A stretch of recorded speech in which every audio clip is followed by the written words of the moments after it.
Mental drainage is real. Allowing people, places, things, and environments to drain your mental energy, your mental capacity is so real. You really have to be aware of where your leakages are happening at and who, in fact, is draining and who is actually needing to be exited from your life. Hi, I'm Felicia, the creator of Love Clearly. Here on my channel, we talk everything about mindset, empowerment, spirituality, motherhood, and so much more. So today we're going to be talking about disconnecting from mental drainage. You have to be aware of where you're depleting yourself. Sometimes you can sit there and catch yourself spending hours scrolling, spending hours binge watching a show, spending hours just dealing with people and being in environments that truly deplete your energy. Your mind space is one of the few things that we get in this world that we can call our own. We control our thoughts. We control what we think. We control where it's being depleted from.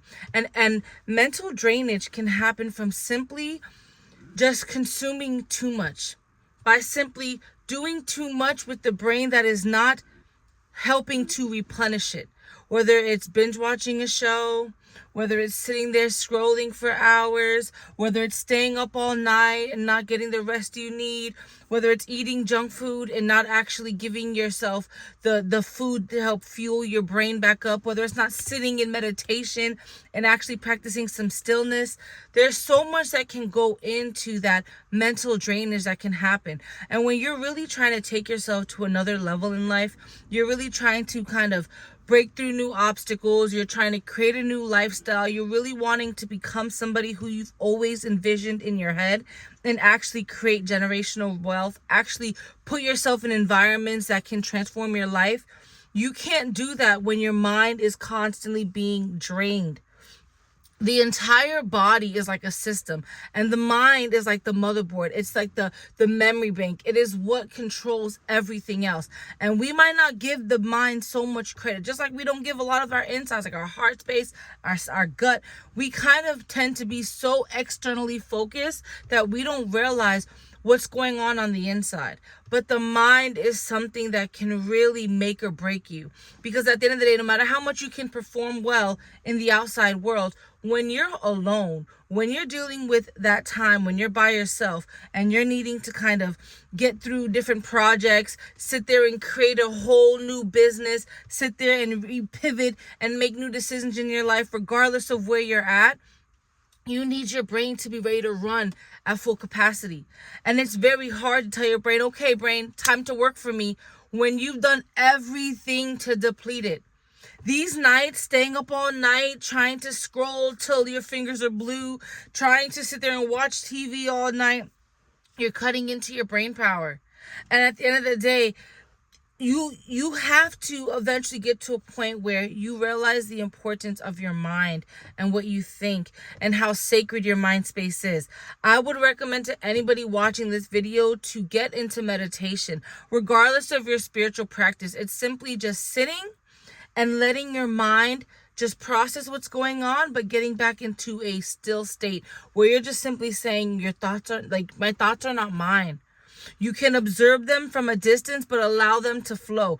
When you sit and dissect every single thought you have, you're creating this frequency within your body that if not kind of guided properly, you can attract the wrong thing. Everything starts with the internal. The mind, body, and soul has to be aligned in order for you to truly live the life that you want to live. They say everything you want is within reach. It's just simply being in alignment to actually receive that. And when your mind is being drained by past thoughts, by betrayal situations, by sitting and scrolling, by sitting and watching Netflix all day, by sitting and doing everything outside of pouring back into your mind, that's where it's going to be hard for it to click into action when you all of a sudden decide to. You have to get into meditation. You have to start reading again. You have to start giving your brain less information to absorb in order for it to really process what it knows and move forward with that knowledge. And actually work on taking like steps based off what you actually know. Your aligned steps, taking your advice and actually working that process out. We can't sit here and expect results when we're not putting in the work for it. Work on your mind. Take care of it. Because the more you feed your mind, the more that you sit there and kind of dump all this information in it, the harder it's going to be for it to get into action when you need it to be. Practice stillness. Practice meditation. Get into a sacred alignment with yourself where you know what you want, what you don't want, what you're going to tolerate, and what you're not. And that mental drainage is real. So lock in. Figure out what's depleting and figure out ways to replenish it.